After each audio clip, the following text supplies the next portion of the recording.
واقعی خوف آتا. مطلب کراچی کے شہری کہتے تھے کہ سمجھ نہیں آتی کہ صبح ہمارا بچہ گھر سے گیا ہے تو پتہ نہیں واپس بھی آتا ہے کہ نہیں. خوفناک صورتحال. ایسی حالت ہو گئی تھی. باقی کو بلیک میل کا کرنا, پورے کراچی شہر کو بلیک میل کیا ہوتا تھا.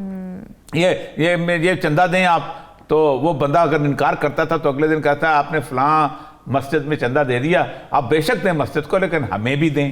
تو اس طرح کا خوف ریڑی والوں سے, ان لوگوں سے, پتہ نہیں کیا کیا کچھ. میں لمبی کہانی نہیں, بہت بہت بہت تکلیف دہ ماضی ہے ہمارا.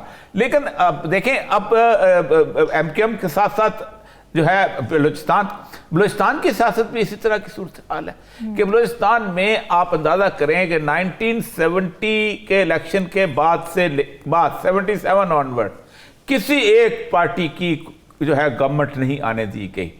اسی طرح کلاؤٹ بنائے گئے, اسی طرح گروہ بنائے گئے, اسی طرح علاقے بنائے گئے تاکہ جب چاہیں جس طرح کی چاہیں آپ پولیٹیکل انجینئرنگ کر لیں. جس وقت بے نظیر کو یا پیپل پارٹی کو آؤٹ کرنا ہوتا تھا, آپ کو یاد ہے جام صادق کس طریقے سے مینج کر لیتا تھا اور اس کے بعد اس کی گورنمنٹ بن جایا کرتی تھی. یہی تھی جو لیاقت چتوئی کی گورنمنٹ کس طرح بنائی گئی تھی. پھر اس کے ساتھ ساتھ وہ جو کیا نام تھے غوث علی شاہ کی گورنمنٹ کیسے بنائی گئی تھی. اس طرح وہاں پر آ جائیں, وہاں بھی اگر آپ وہ چاہتے تھے تو اگر طالب مینگل کے بیٹے کی گورنمنٹ, اختر مینگل کی گورنمنٹ بنانا چاہتے تھے, جتنے بنائے رکھتے تھے, پھر اسی کی پارٹی کو توڑ کے اسی کے اندر سے ایک گروپ بنا کے ان کا مکران والوں کا اور باقی لوگوں کا اس کی گورنمنٹ کو الٹا کے کسی اور کو وزیر اعلیٰ لایا جاتا تھا. یہ کھیل بہت برا کھیل تھا اور اس کھیل نے اس ملک کی یونٹی کو تباہ کیا. اس کھیل نے اس ملک کے آپس کے اندر تعلقات کو تباہ کیا. اس ملک کے اندر لوگوں کے اندر یہ تصور ہی رہ گیا کہ جو لوگ ووٹ دیتے ہیں کیا اس ووٹ کی کوئی قیمت, کوئی قدر, کوئی عزت بھی ہے.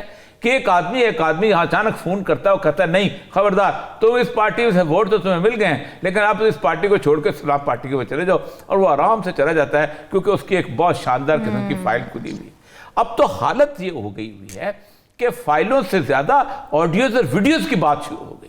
بالکل. اور ہم کس تکلیف دہ دور کے اندر زندہ ہو گئے ہیں کہ آپ سوچ سکتے ہیں کہ ہر بندہ اس بات پہ خوفزدہ ہے کہ کل کو اور کچھ نہیں تو فائل تو چلو مجھے دکھا کے چپ کرا کے مجھے ادھر کر لیتے تھے, لیکن اگر میری آڈیو ہو تو وہ تو میری بیٹیوں کو, میری بیٹیوں کو, میرے بچوں کو, میرے بہنوں کو, میرے بھائیوں کو معاشرے میں پہنچ جائے گی. اور میں کس صورت ہے, یا تو پھر بندہ پورا کے پورے معاشرے کو بے شرم بنا دیں اور وہ جو چرچی کرتا جائے اور آپ اس سے جو فائدہ حاصل کرنا چاہیں کر دیں. کون کر رہا ہے یہ سب کچھ؟ یہ ہے اصل مسئلہ. فیکٹری کس کی ہے؟ جی ہلالی صاحب, بس ایک ہی طریقہ ہے اس سے نکلنے کا, جسٹس اور ایجوکیشن. جب آپ ایجوکیشن لوگوں کو دیں گے ان کو ڈسکریمنیشن آئے گی ان کے دماغ میں کہ کیا ہو سکتا ہے, کیا نہیں, کیا ہونا چاہیے, کیا نہیں. ایجوکیشن تو ہے ہی نہیں. آپ جدھر بھی چلے جائیں, میں دعویٰ I bet you آپ کسی پاکستانی لڑکے کو, مانے غریب جو گورنمنٹ سکولز میں جاتا ہے, اس کو نکالیں اور ساتھ ساتھ اس کو کسی اور ملک کے لڑکے کو کھڑا کریں اور کہیں کہ کیا کوالٹی ہے ایجوکیشن کی. 3 سال پیچھے ہیں ہمارے بچے. 3 سال نہیں, یہ ہوا ہے, ٹیسٹ ہوا ہے 3 ایئرز. بالکل. آپ پھر کیا سمجھتے ہیں یہ کیا ڈسکریمنیشن ہوگی, کیا ووٹ کون کیسے ایکسرسائز کرے گا؟ ان ڈسکشن آپ نے حاضر ہوں گے مزید اہم موضوعات کے ساتھ. ہمیں دیجیے اجازت, اللہ حافظ.